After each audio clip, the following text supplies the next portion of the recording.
Barron Trump had a particularly tough day. The weight of his responsibilities pressed heavily on him. As the son of a former president, he had always been aware of the eyes that constantly followed his every move. But today, the weight of those expectations seemed heavier than usual. He had been juggling between his studies, media appearances, and some personal commitments. Although he had the privilege of wealth and security, the demands of his public life often left him feeling worn out. By the time he finished his last meeting, Barron's body ached, and his mind was clouded with fatigue. The world outside had been noisy and chaotic, a constant hum of cameras and questions. Barron longed for a break, but life didn't give him much of a chance to unwind. He made his way to the bus stop, hoping for a brief respite from the relentless pressures of his life. As he stood there, waiting for the bus to take him home, his thoughts wandered to simpler times. He remembered moments from his childhood when life was less complicated, when he could be just another kid. But those days felt distant now, buried beneath layers of expectation and responsibility. When the bus finally arrived, Barron stepped inside. He was fortunate to find an empty seat, as the buses in this city were always crowded, especially during rush hour. He sank into the seat, feeling the weight of the day lift slightly. The rhythmic hum of the bus and the soft chatter of passengers offered a kind of solace. But as he looked around, Barron couldn't help but notice how absorbed everyone was in their own world. People were glued to their phones, isolated in their little bubbles. It made him wonder if anyone ever really looked at the world around them anymore. As the bus drove on, Barron's exhaustion settled deeper into his bones. He had been up since the early morning, barely catching any breaks in between meetings and public appearances. Yet, despite his tiredness, he couldn't shake the nagging feeling that there was more to life than this endless cycle. He knew he couldn't continue like this forever. Something had to change. The pressure was overwhelming, and he began to wonder if the life he had been thrust into was worth it. Just as Barron began to sink deeper into his thoughts, the bus slowed down to pick up another passenger. An elderly woman boarded, her movements slow and careful. She was clearly struggling, and when she saw that all the seats were occupied, she leaned against the window, trying to steady herself. Barron's eyes met hers, and he felt a sudden surge of compassion. Despite his own exhaustion, he couldn't ignore her discomfort. Without thinking too much about it, he called out to her, "Excuse me, ma'am, please take my seat." The woman was taken aback by the kindness, but she smiled gratefully and accepted. Barron stood, his body protesting the movement, but he didn't mind. He was glad to offer her some comfort. As the bus continued its journey, Barron couldn't help but feel a sense of relief. Helping the woman, even in such a small way, reminded him that life wasn't all about the demands and pressures he faced daily. Sometimes it was the simple acts of kindness that made the most difference. After a few minutes, Barron's stop came and he prepared to get off the bus. As he was about to step off, the elderly woman reached out and grabbed his sleeve. He turned around in surprise, only to feel her hand slip something into his pocket. Before he could ask what it was, the bus doors closed and the vehicle rumbled off. Barron stood there for a moment, perplexed. What could the woman have given him? His curiosity piqued. He reached into his pocket and pulled out a small piece of paper. It had an address and a set of numbers written on it. Barron didn't know what to make of it, but something about it felt significant. As he walked home, the events of the day swirled in his mind. The note, the kind gesture, and the overwhelming fatigue all seemed to be connected in some mysterious way. Perhaps, Barron thought, this was a sign. A reminder that, no matter how difficult life seemed, small acts of kindness and the willingness to help others could create moments of clarity and hope. Maybe, just maybe, that was the real purpose in all of this, the ability to connect with others and make a difference, even in the smallest of ways. As the bus rumbled along, Barron Trump's mind remained a whirlwind of thoughts. The day had been long, filled with meetings, media obligations, and constant demands that left him mentally drained. His body ached from the long hours, and he could feel the weariness deep in his bones. Yet, even in this moment of exhaustion, something caught his attention. The bus had just picked up a new passenger, an elderly woman who was clearly struggling. She moved slowly, her frail body leaning heavily on the bus's poles as she made her way down the aisle. Her steps were tentative, as if each one was a laborious task. The bus was crowded, the seats all taken, and Barron could see her discomfort as she searched for a place to rest. His first instinct was to look away, to avoid drawing attention to himself. After all, his life was often a constant balancing act of maintaining privacy and facing the scrutiny of others. But something about this woman's vulnerability broke through the wall of his own fatigue.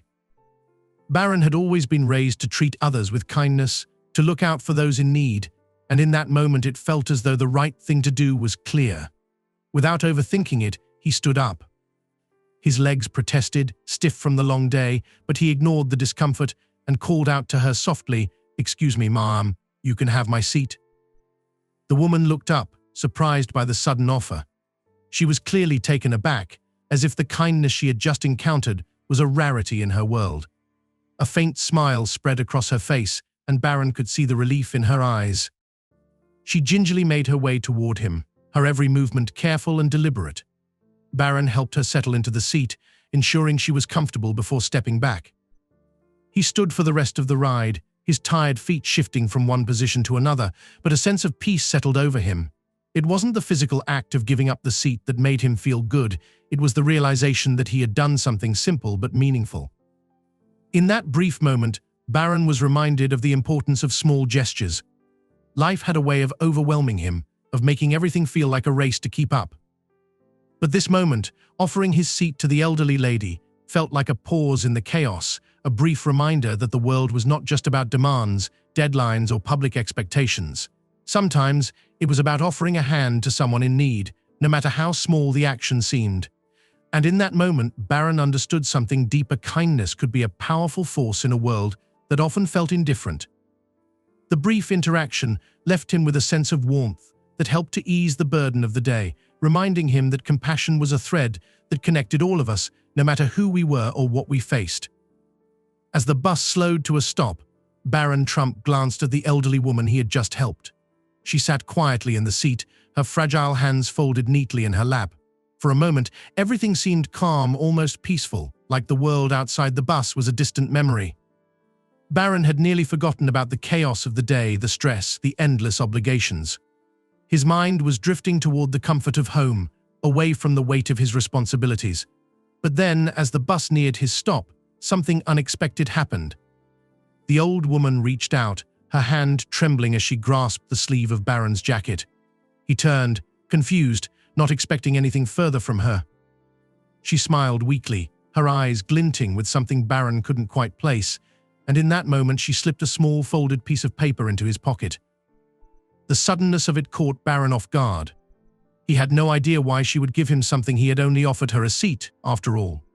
He didn't want to make a scene, so he nodded politely, then stepped off the bus as it pulled away, the noise of the engine fading behind him. The note was now a heavy, unexplained weight in his pocket, and as he walked down the street toward his apartment, his curiosity grew. What could the note possibly mean? Was it some sort of thank you for his gesture, or was there something more to it? Once home, Barron sat down, his exhaustion settling in, but the note gnawed at him. He pulled it out of his pocket and unfolded it carefully. The writing was neat but hurried, as if written in a rush. On one side was an address 5 Queen Street, followed by a 5-digit code 88687. His first thought was that it could be a mistake, perhaps a miscommunication. But the more he stared at it, the more it seemed deliberate. Barron wondered why someone would go to such lengths to give him an address and code, and more importantly, why her? She had been so frail and quiet on the bus, a woman who seemed harmless enough. Yet here was this cryptic message, and it tugged at something deep inside him. Barron thought about the possibilities. Could it be a trap? Or was it something far more innocent? He tried to shake off the uneasy feeling, but the note wouldn't leave his mind. Despite the late hour, he couldn't ignore the odd pull to understand its meaning. It was a riddle, one he couldn't leave unsolved. Though his logical mind tried to dismiss it as nonsense, something told him he couldn't simply forget about it. And so, the mysterious note lingered, its meaning elusive, yet its presence undeniable. He knew he would have to follow through, whether out of curiosity or something deeper, something intangible, pushing him toward the unknown. Barron couldn't shake the feeling that the note had a deeper significance. It had been nagging at him for days, like an itch he couldn't scratch, a puzzle that refused to be solved. At first, he thought it might be some sort of mistake or misunderstanding, maybe a random act of kindness, or even a cryptic message with no meaning at all. But as he lay awake at night, the address and the code danced through his mind in a way that made it impossible to ignore. 5 Queen Street. Code 88687. Something about it felt important, like he was being called to something beyond his normal routine. His life had always been structured, predictable even. As the son of a public figure, Barron was no stranger to living in the spotlight. But the mystery of the note was different. It was an opportunity for him to break away from the constraints of his world, to explore something that didn't fit the usual narrative. So, after another restless night, he decided to act. He had a day off coming up, and he knew this was his chance to find the address, to see for himself what the note was about. It was crazy, maybe even reckless, but he couldn't ignore the pull any longer. On the day of his decision, Barron woke up with a sense of purpose, one he hadn't felt in a while. He skipped the usual morning routine, leaving his breakfast untouched, and set out for the bus station. It wasn't far from where he lived, and the route felt strangely familiar, as if he had walked it 100 times before. He felt a twinge of excitement mixed with nervousness as he boarded the same bus he had taken when he first met the old woman. He wasn't sure what he was expecting, but something told him this day would change everything. The bus ride was uneventful, and yet Barron couldn't help but feel a sense of anticipation build as the stops passed by. When the bus reached the final stop, he stepped off into an unfamiliar part of town, one that seemed far removed from the bustling streets he knew so well. He walked for what felt like miles, his mind racing with thoughts of the note. 5 Queen Street. Code 88687. The more he thought about it, the more it seemed to beckon him forward. As he approached the area the address had indicated, the environment grew quieter, more serene. The buildings here were older, with ivy creeping up their sides and a kind of timeless elegance about them. Barron felt a sense of unease mixed with awe as he surveyed his surroundings. He knew he had arrived at the right place, but there was no sign of a house, no visible marker to indicate where he was supposed to go. He continued walking, determined to find the location the note had pointed him toward, and soon he spotted a large iron gate at the end of a winding path. The gate was imposing, surrounded by tall hedges and trees that seemed to keep the house hidden from view. It felt like a place one might only find in a mystery novel or a dream. Barron hesitated, unsure of what to do next. But something in him urged him forward, a voice whispering that this was the moment he had been waiting for. With a steadying breath, he walked toward the gate, his steps quickening with each passing second. When he reached the gate, he noticed a small, discreet panel by the locker security system of some sort. He pressed a button, and a small monitor flickered to life. Barron stared at the keypad for a moment, his heart beating faster. The note had included a 5-digit code, but he had no idea how it would work with the security system in front of him. He hesitated, but then the memory of the old woman's smile and her gentle, knowing eyes flooded back to him. She had trusted him, and for reasons he still didn't understand, that trust had become his own. He pulled the note from his pocket and carefully typed in the 5 numbers 88687. The gate's heavy lock clicked open, and Barron's breath caught in his chest. He stepped through, entering a world that felt both foreign and oddly familiar. As he made his way up the long driveway, the house finally came into view, a large, imposing mansion nestled at the end of the path. It was beautiful, almost dreamlike in its grandeur, yet there was an underlying sense of mystery that hung in the air. Barron approached the front door, his steps slow and deliberate. His mind raced with questions, but he couldn't shake the feeling that he was meant to be here. What did the old woman want with him? And why had she chosen him to receive this strange message? The answers were just beyond his reach, but as he reached out to open the door, Barron knew that this was a moment that would change the course of his life forever. The door creaked open slowly, revealing a dimly lit hallway lined with portraits of people Barron didn't recognize. The air smelled faintly of old wood and something floral, perhaps from the large bouquets placed in vases along the walls. It felt like stepping into another world, one that was both strange and strangely comforting. Barron hesitated for a moment, then stepped inside, his footsteps muffled by the thick carpet. The hallway stretched ahead, curving slightly toward what looked like a study. He followed the path instinctively, almost as if the house itself was guiding him. He was about to knock on the door when it swung open on its own. Standing there was an elderly man, tall and dignified, with a silver beard that reached his chest and a pair of glasses perched on the tip of his nose. His sharp, blue eyes twinkled as they focused on Barron, as if he'd been expecting him. Barron froze for a moment, unsure of what to say or how to explain his presence.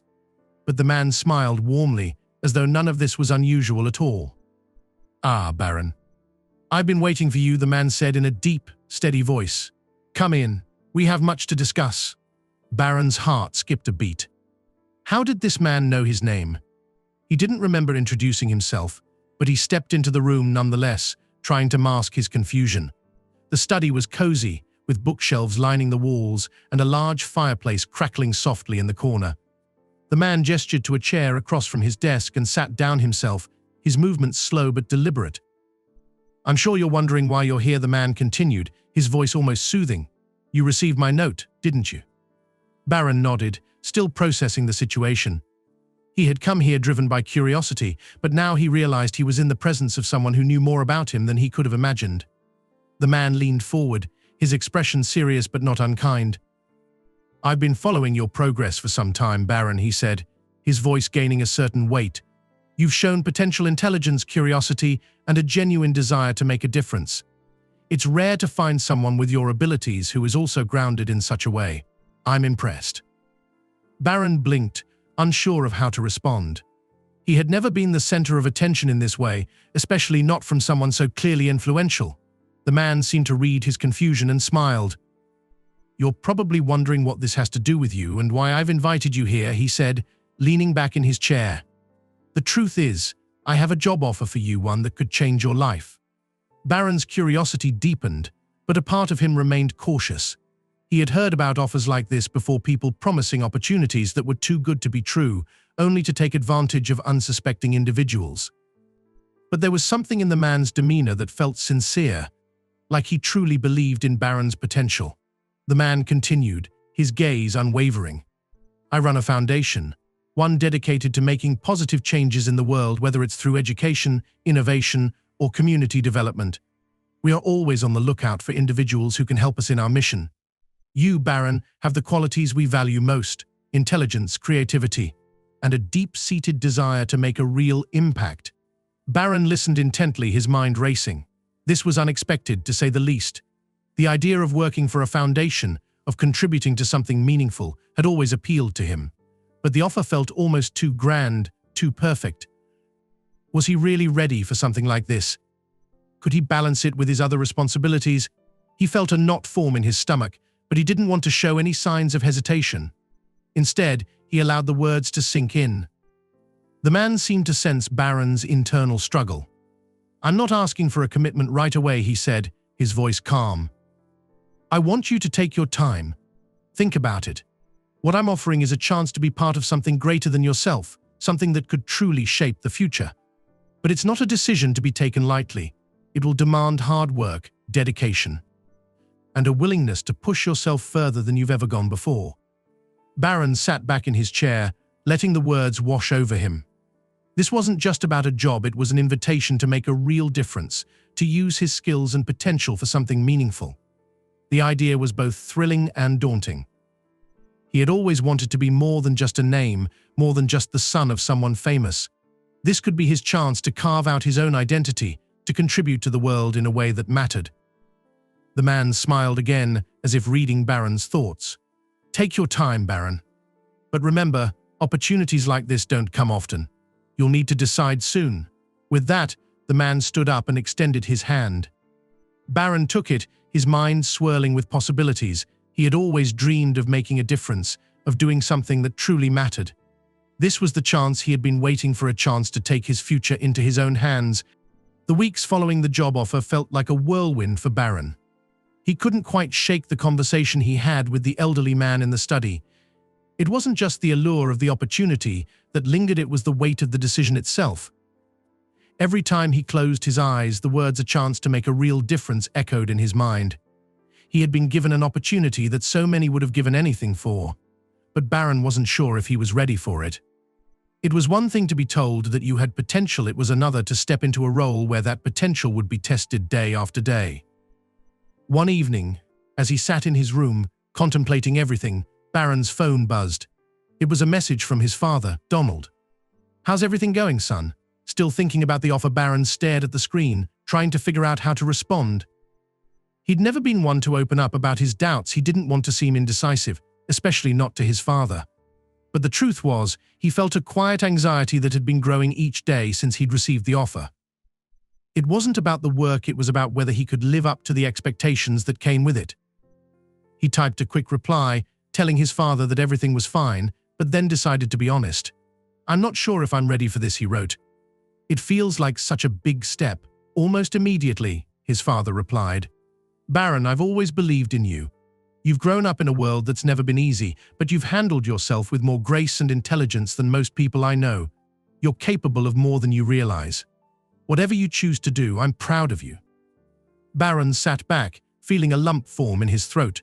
His father's words hit him harder than he expected. It wasn't just the reassurance that his father gave him, it was the acknowledgement of how much he had already achieved. Barron realized, for the first time, that perhaps the biggest obstacle wasn't the job itself, but his own self-doubt. The idea that he had to live up to some grand expectation had weighed him down, making him question whether he was worthy of such an opportunity. The next morning, Barron made his decision. He reached out to the elderly man, accepting the offer. As soon as the words left his mouth, a sense of relief washed over him. He realized that the change wasn't just about the new job, it was about accepting responsibility for his own path. Barron understood now that real growth came from stepping outside of his comfort zone, from taking risks and pushing through fear. It wasn't about being perfect, it was about trying, failing, and learning from those experiences. The moment he accepted the job, it felt like the first step into a new chapter. Barron knew the road ahead wouldn't be easy. There would be challenges and moments of doubt, but he was ready. For the first time, he saw that true success wasn't defined by titles or achievements, but by the courage to embrace change, to keep moving forward even when the way was unclear. He wasn't just stepping into a new career, he was stepping into his future,